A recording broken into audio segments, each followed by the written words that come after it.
Hello again, everybody, and welcome back to Bowl TV. Today is the day. We are here for the finals of the U.S. Open. But before that, we got the pregame show here on Bowl TV. So thank you for joining us from remotely in Texas and from the National Bowling Stadium in Reno, Nevada. My name is Aaron Smith, and for about the next hour or so, we are going to be talking all about the U.S. Open show upcoming in just an hour, 2 p.m. Eastern on FS1. So before we send it to Randy, to Rob Stone, and to Kimberly Pressler, we're going to chat here on Bowl TV about the 5 finalists, just the week in general. We're going to give away some grand prizes as well on bowltv.com. But before we get to all that, let's meet the Bowl TV team that's going to be joining us today. We're going to kick things off from the NBS. Jason Thomas is going to be joining here. There's JT. Hey, good morning, Aaron Smith. How you doing? I'm doing great. I'm ready to see a major champion crowned. Coming up next, we're going to have Matt Cannizzaro joining remotely from Texas. There's Matty. What's up, Matt? What's going on, guys? Looking forward to it. And then finally, we have our man on the scene, Inside Bowling's Mike Flanagan, running around the NBS, getting some cool stuff. So we're going to throw it to Mike real quick for right now. Then we'll bring him back a little bit later. There he is. Michael, hello. Hey, guys. How's it going this morning? Looking forward to bringing you some interviews down here. But the one thing we didn't talk about all week being U.S. Open week, who do you think you are? I am. It's just not the same without PDW. I got my sunglasses this morning down here. Shout out to Pete, 5-time U.S. Open champion. We miss you, buddy. All right. Thanks, Mike. We'll see you soon. All right, guys. We are moments away, and we're going to bring up another shot here. There it is, the set. It's ready. They're getting ready for the show. It's going to be happening in basically an hour, but we got so much to talk about in this next hour. First off, our 5 finalists who will be competing throughout the event. Our opening match is going to feature Christian Ascona taking on Jason Sterner. The winner takes on Anthony Nyer, the young 18-year-old standout looking to make history today. Jacob Buttriff, the 2-time runner-up, awaiting in the semifinals, and then Chris Vi, who has made a ton of major shows, but for the first time, and he mentioned it in a interview that we had available on social media just an hour or two ago, saying he's just really happy about not having to bowl in the first match. He's always had to bowl in the first match. So he's improved his position. He's the number 1 overall seed and 1 win away from the green jacket at the U.S. Open. And there's another look at the practice pair, Chuck Gardner, as you can see, as well as they get ready to loosen up before the show. So, guys, we'll head back to that shot in just a little bit. But, early impressions of just how this stepladder final kind of shaped up. Once again, it came down to the final game. We saw a lot of jockeying in that position round. Chris Vi taking over the top spot, moving into the lead for the very first time. Sam Cooley making another run, falling just short again. Anthony Nyer solidifying his spot. Just so many things happening in that final round. What are you guys looking forward to in this upcoming stepladder finals?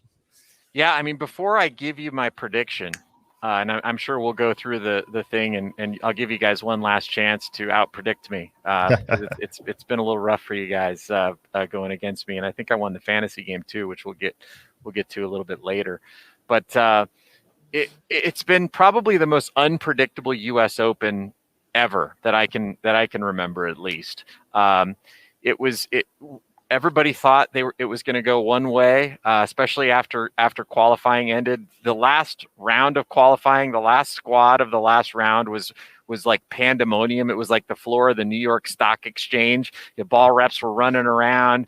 Guys were shooting 270s all over the place, and numbers that we thought were in soft ended up missing the cut. So that was pretty crazy. And then match play, I think Nick Hoagland came on last night, was a little surprised at how well the players were able to hit them. I mean, there were scores, but they were still tricky. I mean, you still had to, bowl well, and there were still tricky pairs. And it was like an epic game of Mario Kart last night. It was just crazy watching the players jockey for position. 300 games. Packy Hanrahan almost bowled 2 on the same pair. It was a lot of fun to watch. Again, probably one of the most unpredictable U.S. Opens I've ever seen. And Matt, before we get to you, we have Christian Ascona lined up with Mike, so let's get to him, and then Matt will we'll get your observation. So, Mike, talk to us. Hey guys, here with Christian Ascona. Christian, man, you had such a good look with that purple ball, throwing it to the gutter on some pairs where you had that bounce, and then on the other pairs, just tightening up your angles a little bit. What do you think that it's going to be like today bowling on TV? Are you going to be able to play the same line? Based on what we saw in practice, it seems like they're going to be pretty similar. It seems like strategies are going to be pretty close to the same for most bowlers. Yeah, it's just going to be about, staying in the moment and making some good shots. Christian, you're a PBA Tour champion. You've won before, but this is a major. What's the difference from this one compared to when you won before? It's the same process. It's going to feel different if I win, but the process is the same. Just trying to focus on that. Trying to throw the same shots as best as I can, and after 10 frames each game, hopefully I'm winning. Your bowling balls today, just a purple hammer, or do you have anything else you might possibly be using? Black hammer and 2 different purple hammers. Okay, no reactive resin at all, you think, on the pair today? As of right now, no, but it's a possibility. It is a possibility. It is. What would you go to if it wasn't your thing? Which ball? Obsession Tour, more than likely. Okay. Well, I think we'd all be pretty puzzled if you ended up using that ball on TV today. Any questions from my guys up in the booth there? Yeah, I got a question for you, Christian. It seems like the last couple of blocks, you got out of the gate a little slow. Is there anything you're going to do to try to turn that around? Because you got to get through that first match in order to continue on. Yeah, I think last night I figured something out. I started off a little better than the first 2 blocks of match play. It's just about noticing that the lanes are really slick to start. I was just not paying enough attention to how much I really needed to stay slow and go through my process and hit the ball hard enough. So I think guys should be better now. All right. Well, good luck today, man. Thank you. All right, folks, there we go. Mike Flanagan grabbing players. He'll be doing that throughout the course of the broadcast once again. And folks, we are about less than 55 minutes out. I'm going to be looking at my watch a lot. But while I look at my watch, we're also counting down the Bowl TV promo. Yes, the VIP special, $49.95. I know we talked about it last night. That was coming to an end. You know what? You're going to have one more chance to pick it up if you haven't done so already. So the Super Promo VIP special offer, $49.95. Just a couple hours left. We're going to have a post-game show after the show. It will still be available through that, but then after the post-game show, it'll be your last opportunity to pick up a year of Bowl TV for $49.95. So we got that coming up. It's going to be great. So if you missed out on that opportunity, you still got one more chance. One more chance. Get it in there, folks. Matt, we talked to Christian there. He's going to have the long trek through him or Jason Sterner if they want to win this title. Just tell us some of your impressions and of how the stepladder finals shaped up. Sure. First and foremost, we're all bowlers here, right? So we understand what's happening out there. We understand the excitement as fans. You can't beat what happened last night in the position round. That's what we live for, over 56 games, of course. So it became very exciting. And now from our perspective here as storytellers, again, 5 great storylines in the top 5. So we can't lose today on this show. We spent enough time with the players traveling and at events, and we know the emotions, and certainly all of this is very meaningful to all 5 guys for different reasons.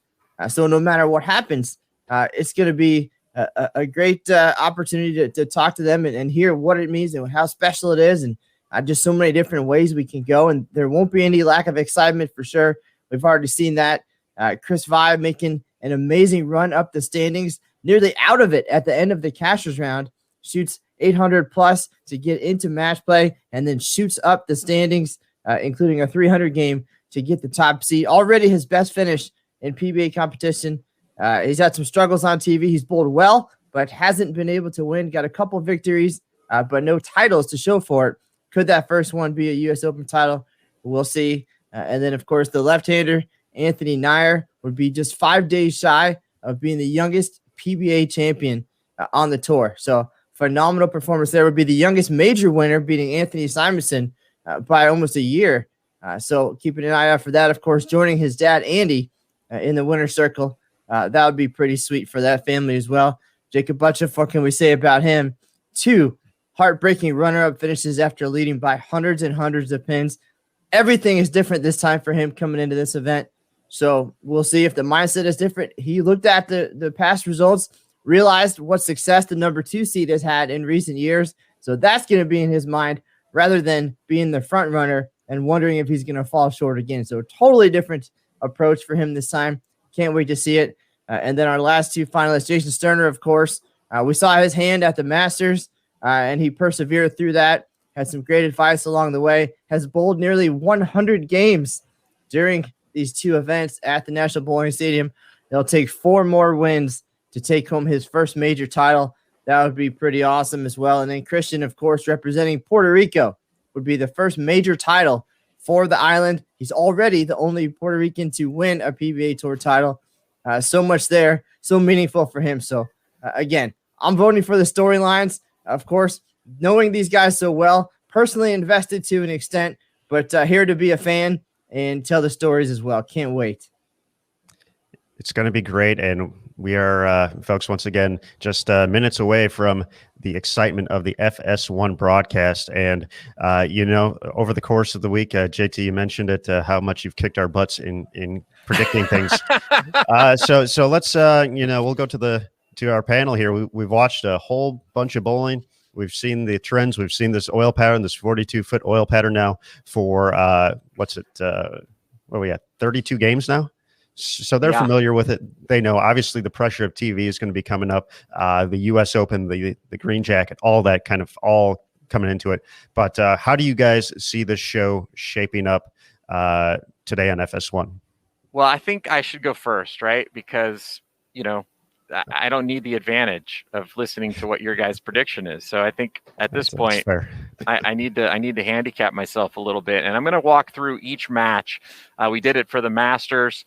I got one of the matches wrong. I blame Jason Sterner's thumb for that. But I'm going to give you the game-by-game breakdown of what I think is going to happen on this show and who I think is going to win. Matt, to your point, my heart really doesn't mind whichever storyline. They're all great. So I'll be happy to see whoever wins this show get their U.S. Open title. But here's what I think from the brain standpoint is going to happen on the show. I think our first match, Christian Ascona versus Jason Sterner. Jason Sterner's going to take that one. I think, he's going straighter up the lane. He's been a lot stronger out of the gate than Christian has throughout the 4 blocks on this particular pattern. So I think he's going to advance through that first match. I think he's going to win match 2 as well against Anthony Nair. I think Nair would be a fantastic story. I think he's got all kinds of game. I think he's going to be a multi-time champion on this tour and have a legendary career. But I think the nerves are going to get the best of him. And I think Jason Sterner is going to move on to the semifinal and take on Jacob Butchoff. I think Jacob Butchoff is going to take that next match. He has just been absolutely rock solid all week long. And I feel like he's going to be able to make the little fine-tune adjustments that he'll need to make, after Anthony bowls on the pair and kind of changes them a little bit with the transition. But I think Jacob's going to take that match. And I think Jacob is going to go on to knock the monkey off his back and take down Chris Vi. I think Chris Vi, there might be some indecision there. He bowled fantastic all throughout the match play. He really dominated on this pattern, but he threw urethane for a lot of the blocks and then switched to reactive late. And I think there might be a little bit of indecision there because he might be kind of in between what he wants to do. If he can commit to what he wants to do and bowl well, he can win. But I think Jacob's going to take home the U.S. Open title today. All right, Matt, you're next. All right. Again, all good thoughts, and I think we win no matter what. But looking at the step ladder and the experience level and just the week that everybody had, I think this is Chris Vi's week. He has proven to be kind of a double threat, as you mentioned, with the urethane and the reactive. And if he and the ball reps keep a close eye on how things are transitioning, especially with two left-handers ahead of him on the show, taking advantage of those warm-up shots, I think he makes the right decision. Goes out there aggressively and confidently and finally gets it done here. And I think that he's taking on Anthony Nair in the championship match. I just think Nair will get an opportunity to bowl against Butchov, and he's going to outstrike him. He's just a little more powerful. I think he throws some pins. A couple messengers are the difference in that match. And then Nair and Vi for the title. And then Experience wins out. And Chris Vi takes home his first title, and it's a major. All right, we're going to bring Mike Flanagan in for his predictions here for the show. Mike, welcome back. Hey guys, I have a pretty strong opinion on this.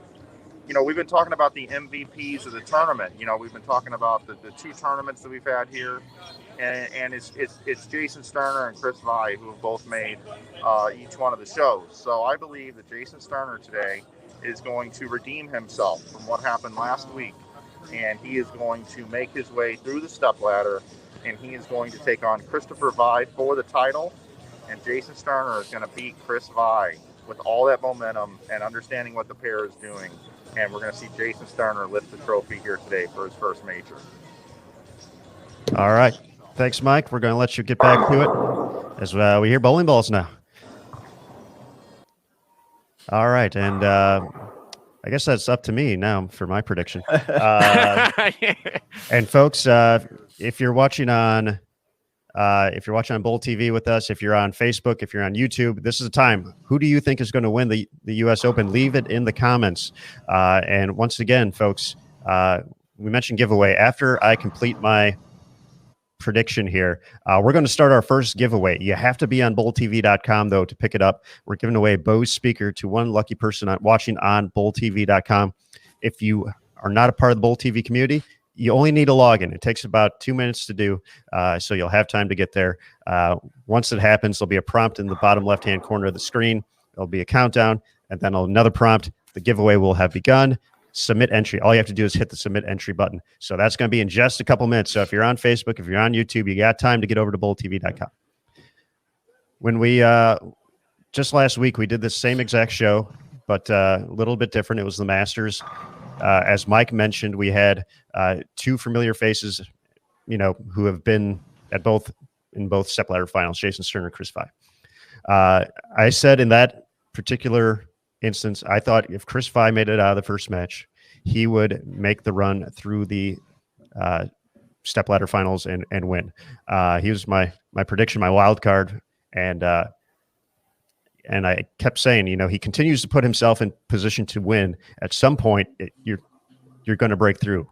And I think today is the day for Chris. He's going to have the opportunity. I think the good thing for him is that we have seen, he's been able to strike a bunch with reactive and with urethane. So, you mentioned the indecision. I don't think there's a bad decision. So whatever he's most comfortable with, I think, is going to be the key to him to make this happen, to win this title. I think it's going to be against Jacob. I think potentially I'm not going to go too deep into those other matches, but I think Jacob's going to find a way to get that initial win. And unfortunately for him, I think today is Chris's day. So I think Jacob coming away with a third runner-up finish. I think Chris Vi gets his first PBA Tour title. But as Matt, he said, we're going to be cheering for whoever wins this one. All these guys are fantastic bowlers, but amazing individuals as well. So we've gotten the chance to know them, to talk to them throughout the week here on Bowl TV. And just great guys, great individuals. So we're ready for a treat for that regardless. Someone amazing is going to win this title. But I'm going to go with Vi. Additional question for you guys. We've seen 4 patterns this week at the U.S. Open. High scoring, low scoring, medium scoring. That's the idea. It's a true test of versatility. And Chris Vi proved that he can perform across those 4 patterns in 56 games. This final pattern they saw for 32 games, and it was pretty high scoring. We had a few 300s, some big numbers. What do we see on the show today? Is it another high-scoring affair with the TV lights and the pressure and the red oil and all of the factors? Or do we get another low-scoring barn burner as we saw in the Masters title match where it came down to a spare or two in the final frames? Yeah, that's a good point, Matt. And the other thing that's going to be interesting to watch for is that, we're bowling the finals on the low end of the bowling center, which wasn't used all week for the US Open except for the practice range. So these players haven't seen, and that end tends to hook a little bit more, which you would think, could make them possibly a little bit more high scoring, but it also could offer the players a little bit of a different look that could be confusing. So it'll be interesting to see how they navigate that, how much that pair plays different from the rest of the house. But again, like you said, the scores were super high in match play. These players are the best players in the world. They really took advantage of the very small amount. I mean, if you look at that pattern right there, it is pretty darn flat. There isn't much help. And you can really see there isn't a lot of volume, to the left. It's basically flat with a tiny strip outside, which these players can throw to and get the ball to hook. And Christian has Kona all week in the match play. If he hit a pair where the gutter hooked, he threw it to the gutter. So it'll be interesting to see if he's trying to throw the ball to the right in that opening match. Jason Sterner's kind of played the hold all week, so we're not going to be able to tell how much the gutter's hooking by watching him. So Christian's really going to be the one that dictates, what that pair is doing. And again, I think Jason's just been so solid out of the gate. Christian's been a little iffy, and I think Jason gets through that opening match. Well, now, Aaron Smith, Christian did tell me this week how important speed control was. He needed to stay slow on this pattern. That was absolutely 100% his key to success in taking the lead early in match play. Stay slow. He has never bowled on his TV before. His title came on extra frame, so it was all kind of off the TV lights. How does that change things? How does he keep his heart rate in control and his body calm to be able to keep the ball slow, especially because they're bowling on the fresh here on this 42-foot pattern? I don't think it's going to be too big of a change for Christian. He did get a national TV appearance in one of the regional finals for the Players Championship. Bowled a great game. I think he caught a rough hit with a stuff 8-pin in there somewhere. So I don't think the nerves are going to be too big for him. But yeah, I think more so how the pair plays for him and kind of what it gives him to start is going to be the determining factor for him, whether he's able to get out of the first game or not, folks. But you know what? Who's going to have a better opinion on this is Mr. Chuck Gardner. So we're going to throw it to Mike Flanagan. And once we finish up with this, we're going to start the first giveaway. So be on the lookout. Giveaway coming up soon. But Mike, what you got? Yeah, guys, here with Chuck Gardner. Chuck, what do you think about the scoring pace today? And congratulations on having four members of Team Brunswick on the show today. Yeah, it's been a great week so far, and certainly hope to continue with great bowling. The guys have bowled really, really well. They bowled smart, and we have great players that are really good with urethane. So I think that gives us a little bit of an advantage when the urethane is in play. How proud are you of Jason Sterner making both shows? Well, I'm unbelievably proud of him because of the hard work he's put in and the position he was in before coming into these 2 weeks. He was way down on the points list, and now he's going to make the playoffs. So back-to-back major shows, the first 2 major shows in his career, and just a lot of hard work and super proud. I love seeing him make the playoffs, the top 16 this year. Do you think what we're going to see over on the TV player is going to play any differently than what we saw all week long? I do. They've sat idle a lot since the last show. They've been stripped several times. There's been a lot of work going on over there. So a lot of times it makes the front hook a little bit more because you never had any oil on it for 7 days. And the lower end of the house typically hooks more anyway. So I think that we'll see. I really wish I had an idea about that. I think the key is going to be how they play them. If the guys are really, really smart, there's not going to be a ton of practice. So I think if they're really smart and they don't over-surface the bowling balls, I think we'll see some high scores. but we want to make sure they pick up, and it is urethane, so you got to put some surface on it.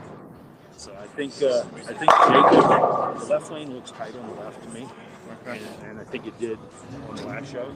So the left lane looks a little tight on the left, so Jacob might have to throw a flaring urethane ball like Black Widow.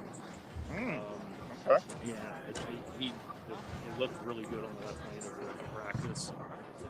And Chris I may end up throwing reactive by the time he gets on, because that's what he used at the end of the block. So I look for some pretty high scores to start with, if everybody keeps their nerves down. Obviously, it's Christian's first major show, it's Anthony's first show ever. So there may be a few nerves, but they're seasoned bowlers, so they bowl a lot. I just look for a great day. All right, brother. Well, thank you very much for your time. We appreciate it. We know you got 4 players you got to get after. So. Hey, I just want to say thanks to Bowl TV. The coverage has been spectacular these 2 weeks. Thank you guys so much. I've gotten so much positive feedback from my fans and the fans of Brunswick, and talking about how great your coverage has been. So thank you guys for really good coverage. It's fantastic for our sport. Thank you. Thanks, Chuck. Thanks, man. Thanks, Mike. All right, guys. I promised a giveaway. I said it was going to happen after we talked to Chuck Gardner. So let's get it. Giveaway underway. Good luck, everybody. All you have to do is click the submit entry button. If you're in a full screen mode on bowltv.com, feel free to take it out of that for a second. And then you should be able to see the chat and everything. It's time. Good luck. Someone's taking home a Bose speaker courtesy of Bowl TV.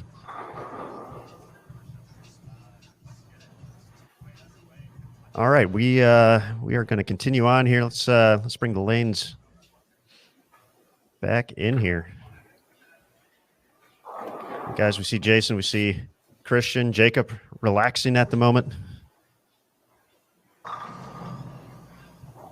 Yeah, there was some interesting stuff there from Chuck that, I hadn't thought about. The other interesting thing, too, is, Chris and Sterner having made shows on this pair, actually not this one that we're watching right now, but a couple lanes over. There might be a little bit of a comfort factor, even though it's a completely different pattern. They kind of got a chance to see what the characteristics of the lanes are. So, Chuck mentioned, one of the lanes maybe hooking a little bit more than the other. So that could come into play with Sterner and Vi. Sterner had a little bit of a rough outing, which we kind of thought was maybe due to his thumb at the Masters on the TV show. But I think he's proved that wasn't the case. Being able to make another show, 56 game format, the hardest tournament, there is. I think it was more just his ability to read that pair, but he's had a chance to kind of understand what the characteristics of that pair are. And, once he gets comfortable with, getting a few shots under his belt and kind of seeing if he sees some similar trends in the way that pair is looking, lane to lane, he might have a leg up in making some quick adjustments and getting through a couple of matches, if not the whole show. All right, folks, we are right around the 30-minute mark until it is time. FS1 going to be taking over for the show. As we mentioned, Ascona versus Sterner in that opening match. The winner takes on Anthony Nair. Oh, there it is. It's looking great. What a set. It is. It's beautiful, Aaron. I was down there this morning and took some photos of the trophy, and I promised not to pull a Pete Weber and drop it and break it into a million pieces. So there's that. But yeah, it's you could feel the excitement down there, ready for a live TV show.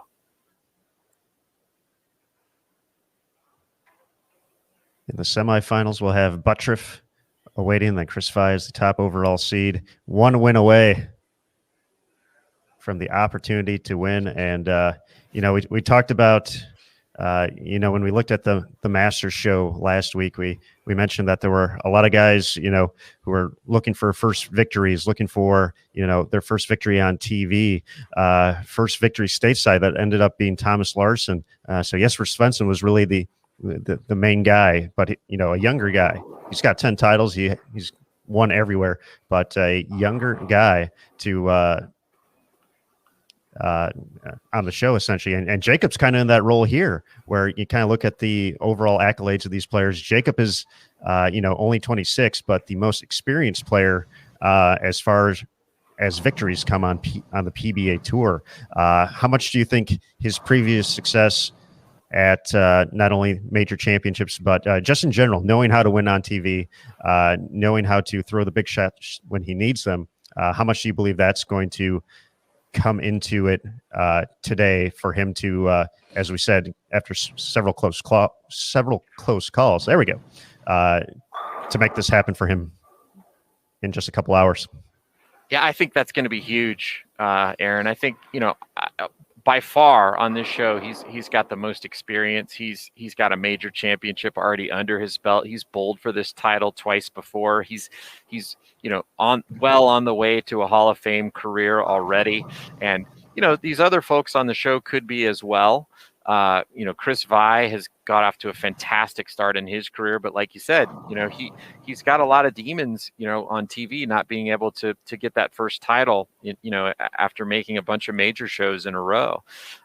So I think Jacob probably does have the advantage in terms of experience and just being calm under the TV lights, and that's a huge deal. Sterner, Ascona, and Nair, they've got to win a bunch of matches, and it's really difficult to navigate transition and the pressure of the US Open over the course of 3 or 4 games, 4 matches against such quality opposition. But again, Chris Vi, he's just bowled so well the last couple of weeks and really the last couple of months, and going back maybe a year and a half, 2 years.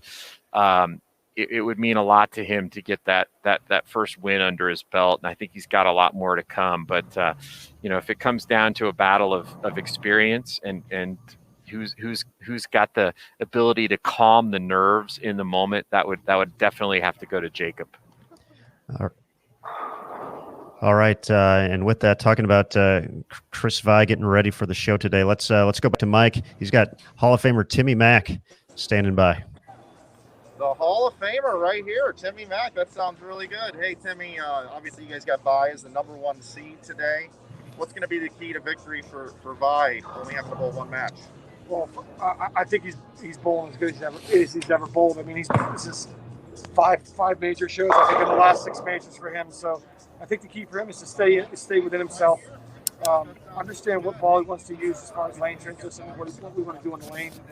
And, I think he's really comfortable, just coming off a major show on this pair last week.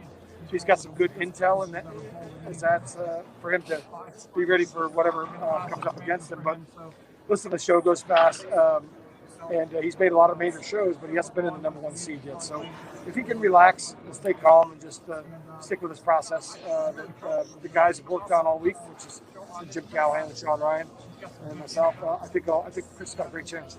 Yeah, he's the only guy that I saw consistently be able to use reactive resin and have success. What do you think he's going to be using over there on the pair? Well, there's going to be a lot of traffic already, a couple games on there already. So it depends on how far Sterner or Ascona go in the match, because that'll determine how much traffic the righties will see. So I think he feels comfortable with both the urethane ball and the big asymmetrical ball, which is what he's used all week. So I feel comfortable that he's in a good place and mentally great. I would anticipate that he's going to have a good performance in the match. It's been a really long couple of weeks here. How great would it be if the team still to pull this one out? You guys got one on the show, but you got the most important one, the #1 seed. Oh, I mean, it'd be unbelievable. Listen, every week when we come out here and we work these events, they're extremely difficult to work. All we can ask from ourselves and our tour team is that we try to bowl for the title.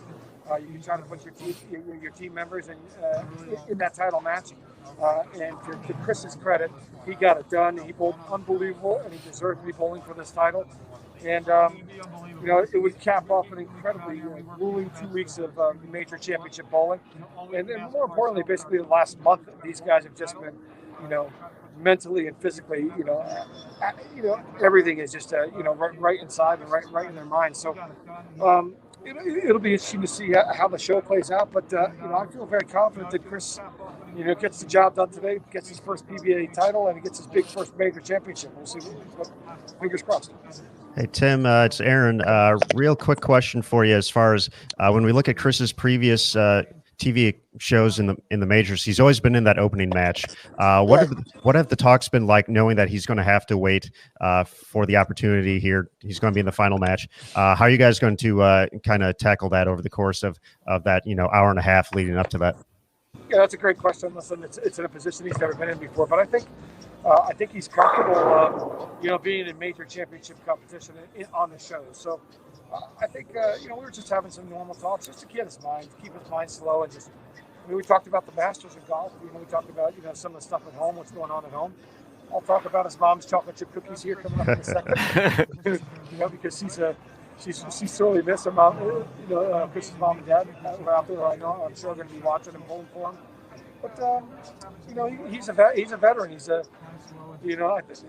sometimes it's just your time, and I believe today that it could be Chris's time. So I'm hopeful that he can get the job done. He can keep relaxed over here.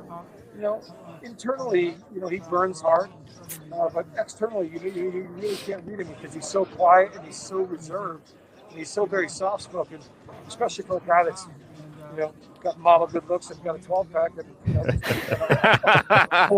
got a forearm that can knock you out, at any time. So, listen, it'll be interesting to see what happens. I know you guys have been talking about Jacob. That's another guy that's deserving of a U.S. Open title. Jacob Butcher he's been in or near the lead in 3 of the last 5 U.S. Open championships. So he's definitely going to be the guy, obviously, to watch. He's got the most experience when it comes to U.S. Open championship medal. But someone today gets their first U.S. Open, and it's going to be fun to watch. Timmy, this is Jason Thomas. It's been great seeing you all week, buddy. I've really enjoyed getting to spend some time with you. I'm glad you're doing well. Looking forward to seeing you out bowling again, too. I know you bowled a couple of tournaments. But for Chris, he's had a really good look with urethane and with reactive late in the blocks. Do you think there's any chance, and if so, what would he be looking for in determining whether he throws reactive or urethane on the show today? Well, I think there's a great chance that he throws reactive on the show. With the additive in the oil, with the red oil out there, and the extra rerun, after they go right back on him after the TV show, if they tighten up a little bit and that urethane ball doesn't go through the pins, I think there's a great opportunity that he can use the reactive ball, and that's why he's the number 1 seed. He made the right choices at the right time, and he feels very comfortable with either ball. So when you have that feeling going into a title match that maybe some of the other guys that are on the show don't have because they didn't use the reactive ball, almost at all during the whole week. I feel like that gives us a little bit of an advantage, knowing that if our tour teams decide to make a change for him, and he can flip on the dime, and even if it's in the 8th frame and we need the last 4 or 5 strikes to win, I feel comfortable that if he wants to switch to the reactive, we can do that. So, as I said earlier, when Mike asked me the question, it'll determine on how far the righties go. With Ascona and Sterner, how far they, one of those two progress in the event. Should they go up the ladder? Obviously, there's more transition and more carry down as the urethane ball stretches the pattern a little bit more. If it does that, then that's when the reactive ball come into play for us.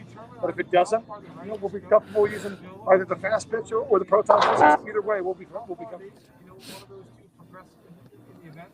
All right, Tim, we'll let you get back to it. Mike, thank you again. Tim, best of luck on the show, and we'll talk to you soon, buddy.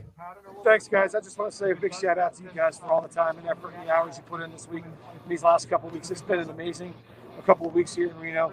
A big shout out to Mike, obviously, for being on the floor, and Matt. And all you guys have just done a fantastic job showcasing our sport.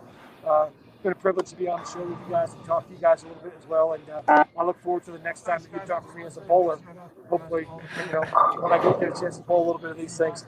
But just a big thanks to you guys. So you guys have a great day. All right, you too. Thanks, Tim. Thanks, Tim. All right, Matt, I know you wanted to come back around on one of the topics as well, so the floor is yours. Sure. Definitely some additional thoughts on what JT said about experience. Coming down to it, Jacob, yes, absolutely the most experienced on TV, has the titles, has the major championship. But I also think some struggles for him mentally in this case, at this event, especially some past troubles, of course, coming up short twice in the title match, and some previous struggles on TV at times as well. So I think that's a bit of an equalizer. A wild card, Anthony Nyer, of course, has a pair of junior gold titles on TV. So experience there for him. I think when the nerves do set in for this show, it comes down to a single pin spare at some point being the difference in this thing. These guys, we know they can strike. We know they've had the time under the TV lights. I think it comes down to one of those simple miscues being the difference in this event. We've seen at times throughout match play and in those moments, those things happened. And I certainly think a 7-pin or a 4-pin could be the difference in this tournament. All right, folks. Matthew, thank you. Where we at? We're about 20 minutes out, so we got probably about 15 minutes left of showtime here before we send it over to Rob Stone, to Randy Peterson, to Kimberly Pressler on FS1. But remember, folks, $49.95. They told us keep it open for a little bit longer, so you can pick up a year of Bowl TV for $49.95. But the hours are running thin on that. But we'll be right back. We'll take a quick look at all you can get for that $49.95 price point for a year of Bowl TV. There it is, folks. $49.95. Such a catchy song, too, JT. Gotta love it. Gotta love the tunes. I'm pumped. I'm ready to do the next event already. This one's not even over yet. And folks, if you go to bowltv.com, if you click on Join Bowl TV, we will go ahead and or you can go ahead and pick it up right there. So bowltv.com, find the Join Bowl TV channel. That'll take care of everything you need right there. Folks, in the chat here on Bowl TV, we saw Mama Vi. She stopped in. She said hello. So she said they were cheering. So that's awesome. So best of luck. I hope everyone's having a good time in Ohio. Hoping it's a big watch party. But I think we got another chance to talk to Mr. Mike Flanagan, and he has Jacob Buttriff coming up next. Mike, welcome and take it away. Yeah, guys, I was able to grab Jacob before he's got to get out there and practice. Jacob, you are no stranger to the U.S. Open. Talk a little bit about how this one's different. You're not the number one seed this time, and your game plan going into what's going to happen over there on the lanes. So, obviously, not being the number one seed, Chris passed me the last game of the position round. He bowled phenomenal in match play, so I would definitely say he earned it. But at the same time, we still got to bowl your games to go out there and win. Strategy, just try to stay as straight as I possibly can. It's paid off pretty much this whole week, staying on top of the gutter for as long as I can, and just trying to go out there and let the lanes talk to me as well. Your bowling balls that you're going to use, is it going to be 100% urethane today? Yeah, I had a little bit of a look with one reactive ball, but the black widow urethane, the purple urethane, obviously were my best looks all week, so just kind of try to stick with those. Yeah, the Black Widow has a bigger core, an asymmetric core in it, and Chuck Gardner told us that it looked better on the left lane for you. Do you think that'll be the ball on the left lane?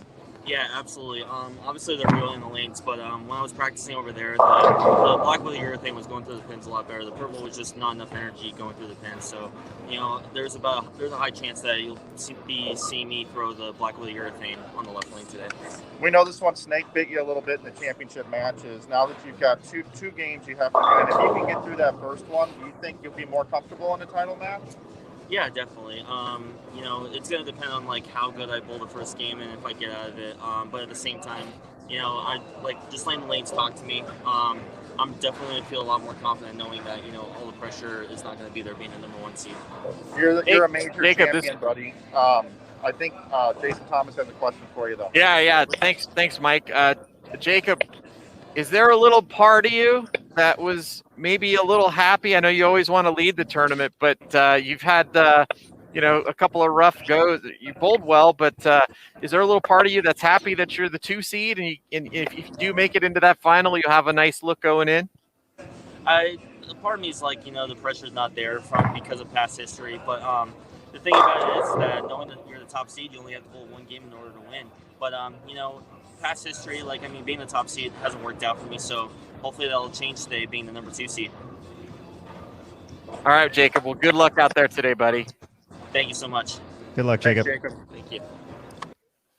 All right, there we go. Mike Flanagan talking with Jacob Butcher, the two-time runner-up at the U.S. Open. And folks, about 10 minutes out to the end of our show, about 15 to our to the main show, to the FS1 show, 2 p.m. Eastern is going to be the start time.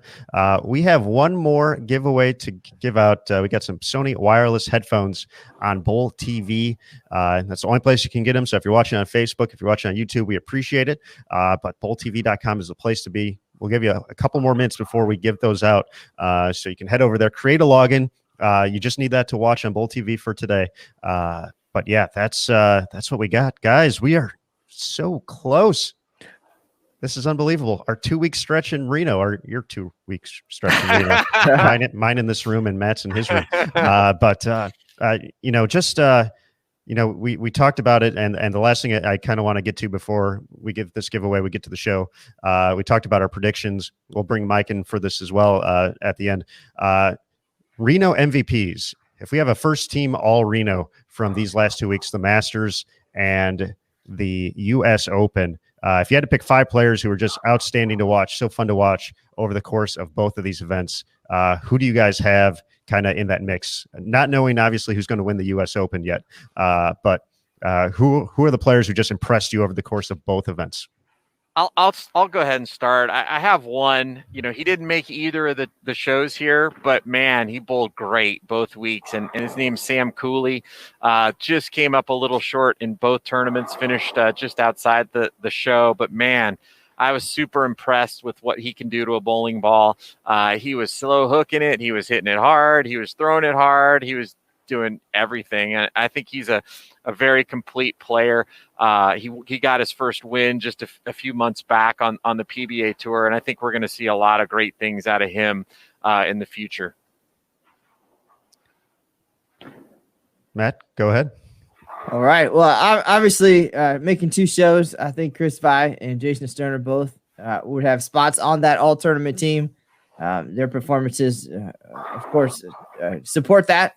And I think Thomas Larson as well, winning the Masters. He had a total command of the oil pattern, had some great scores throughout all the matches, the highest scoring matches. And he made match play at the U.S. Open as well. And then Sam Cooley, you can't argue with that. 2 6th-place finishes, I think deserves a spot in there as well. All right, we're going to throw it back to the set here for a quick second, then we'll bring Mike back in for his thoughts. So, Mike, who have you been impressed by over the course of these 2 weeks in Reno? Who deserves a spot on that all-tournament team? Yeah, I mean, it's the obvious pick for me, but it's Jason Sterner, and he's my pick to win today. Obviously, he made both shows, but, I think Jason Sterner, he's really worked. He's been a practicer his entire career, but the other thing that he's got is, he's been working out, and his girlfriend, Heather D'Erico, they are totally hooked up when it comes to nutrition, and he told me that his legs were feeling it down the stretch. And if his legs are feeling it, then the guys that don't have the same workout regimen that he does and the nutritional balance in his life, they're going to be feeling it. So making 2 shows is incredible. And Jason Sterner, not being a big power player, being able to do that, Jason Sterner is the guy that comes to mind first and foremost. All right, some excellent choices there, guys. I wouldn't argue with any of those. I'd be remiss not to give a shout out to 2 other individuals who had great performances. Hopefully, making the next step, the leaps in their career. Zeke Bate and Tim Foy Jr. as well. They were impressive in both events, making great runs, long runs. Zeke, almost making a run at the show here as well, heading into those final 3 or 4 games. So just a big congratulations to those guys as well for a phenomenal week in Reno, or weeks, multiple. And the Gladiators enter the set. Here it is. It's coming down, guys. This is going to happen. Let's go full screen on that. And for the folks watching, it's going to be time. We're going to start this giveaway. It's going to be Sony wireless headphones, same way as before. If you're watching on bowltv.com, this will be the final giveaway for the pregame show. All you have to do is click submit entry. So good luck, everybody. Someone's taking home Sony wireless headphones. courtesy of Bowl TV. Guys, I want to say one last thing before we get into the actual show. This week to me has felt really like a changing of the guard. We had Pete Weber and Walter Ray Williams, who have both been very dominant in this event. Pete Weber, the most dominant player in this event, retire just prior to the Masters and the U.S. Open, and they weren't here. And I really feel like this group of finalists that have made it to the show today represents kind of the changing of the guard on tour. Chris Vi is the next big star on tour. He's got all the tools. He's been predicted to be a star for a long time. He's come up through the competitive ladder from junior gold to collegiate to Team USA. And now here he is on the cusp of winning, the U.S. Open, the biggest and hardest tournament to win in the sport. But we've also got Anthony Nair, who, could become the youngest person ever to win the U.S. Open. I mean, that's incredible, considering this is the 77th edition of this storied event, and this gentleman could be the youngest ever to win it. Again, another person who's gone through the entire program, from junior gold all the way up into Team USA, junior Team USA, and could have a dream come true at the tender age of 18. Jacob Buttriff, he could cement basically Hall of Fame status if he were to win today. This would be his second major that would qualify him for Hall of Fame status. And Jason Sterner's just been a really great journeyman player for a long time. Super nice guy, one of the most popular guys on tour. So if he were to win today, it would be fantastic. And Christian Escona, a player from Puerto Rico who could become the first player from Puerto Rico to win the U.S. Open today. So as Matt set up excellently, is that a word? Excellently earlier. So many great storylines, but it really does feel like a changing of the guard here today. Certainly does. The youth movement strong on the professional ranks of the PBA Tour, the fifth major of 2021, the U.S. Open. Folks, it's less than 10 minutes away. We got Mike's going to attempt to potentially try to get Chris Vi for us real quick before we sign off here. But before we do, it's not just actually, it looks like he's going to have him right now. So we'll go ahead and get to that first. All right. So, Mike, give us a thumbs up if you're ready. He looks ready to go. So we'll bring him and our top seed, Chris Vi, into the show. Take it away. Hey guys, yeah, I'm here with Chris Vi. Chris, man, awesome bowling this week. I was actually commenting on your jerseys, how awesome your jerseys look. But man, you put it all together this week. This has been the week for you. One game to go. Tell everybody at home and our Bowl TV team just a little bit about what you're thinking about this morning and what's going to happen over there on the lanes when you move over there. Yeah, I'm excited for it. Obviously I've been bowling pretty well, especially on this pattern. So just kind of keeping the same game plan, and hopefully it plays the same on the show as it has all week. And yeah, hopefully we got one game and try to make the most of it. You keep your emotions in check big time. I mean, you probably do it better than anybody. You've actually been criticized by some people on social media because you're so young and people just want to see you go crazy. Pete Weber retired, and you've got a powerful strike ball. What is it about your emotions that's keeping you in check? And would we see, if you happen to win, I know you don't want to think that far ahead, but would we see some emotion come out today? Yeah, I think it's just my personality in general. It's kind of the way I am about everything in life.